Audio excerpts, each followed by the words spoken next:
A reading from the Holy Gospel according to Matthew, chapter 5, verses 20 to 26. The passage is taken from the Message version of the Bible. Jesus said, "Unless you do far better than the Pharisees in the matters of right living, you won't know the first thing about entering the kingdom. You're familiar with the command to the ancients, 'Do not murder.' I'm telling you that anyone who is so much as angry with a brother or sister is guilty of murder. Carelessly call a brother idiot, and you just might find yourself hauled into court. Thoughtlessly yell stupid at a sister, and you're on the brink of hellfire. The simple moral fact is that words kill. This is how I want you to conduct yourself in these matters. If you enter your place of worship and about to make an offering, you suddenly remember a grudge a friend has against you. Abandon your offering, leave immediately, go to this friend and make things right. Then and only then, come back and work things out with God. Or say you're out on the street and an old enemy accosts you. Don't lose a minute. Make the first move. Make things right with him. After all, if you leave the first move to him, knowing his track record, you're likely to end up in court, maybe even jail.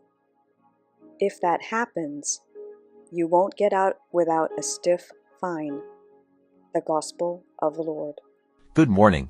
This is Coffee with God.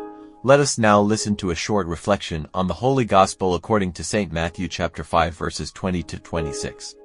Charity versus animosity. Today's Gospel discusses the problem of anger. While the commandment "You shall not kill" had been previously taught, the Sermon on the Mount goes further into the root of violent actions, which is anger. It emphasizes that there are escalating forms of anger and they deserve punishment. Anger is counterproductive. It causes pain and hurt for ourselves and others. Holding hostility towards another makes us unworthy to come before the Lord in worship. In knowing Jesus, we move away from sin and strive to remain in the spirit of forgiveness, following the example of Jesus who taught this message even from the cross.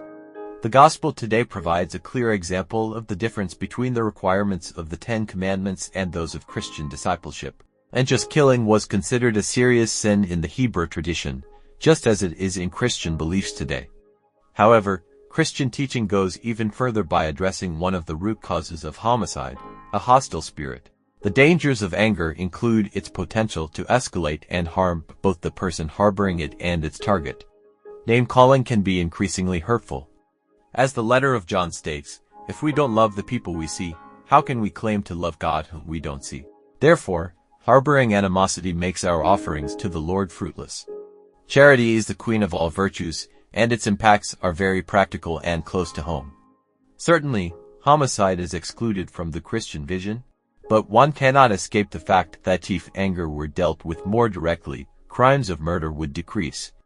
But even when anger does not turn violent, it is destructive of our honesty and equanimity.